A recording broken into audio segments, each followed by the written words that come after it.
So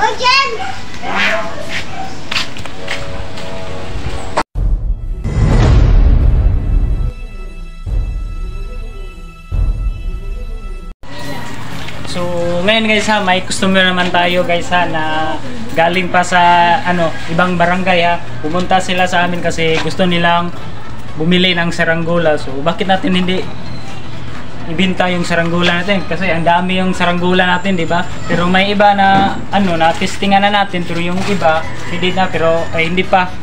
Pero yung dati halos lahat na testingan na natin. So ito yung mga saranggola natin. Ito testingan na natin. Ito yung Stasi, bago natin, hindi pa. Ito yung may diamond, hindi pa. So may customer naman tayo na dalawa. So ito yung napili nila, yung saranggola natin na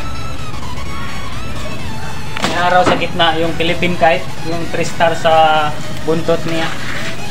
So ibenta natin yun sa kanila na mura lang ha. Kasi subscriber natin to, pumunta sila dito para bumili ng saranggola ko. So ito binta natin ng 300 lang, wala namang problema. Parang mura lang to ha, isang dipa.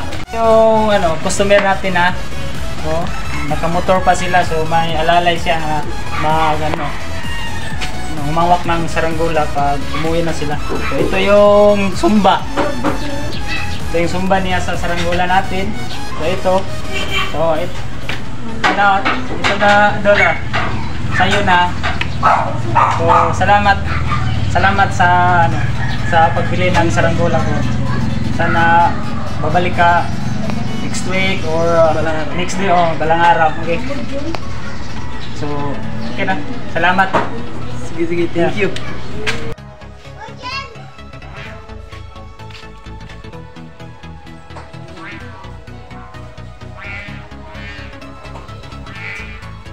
Guys, 1 click lang guys.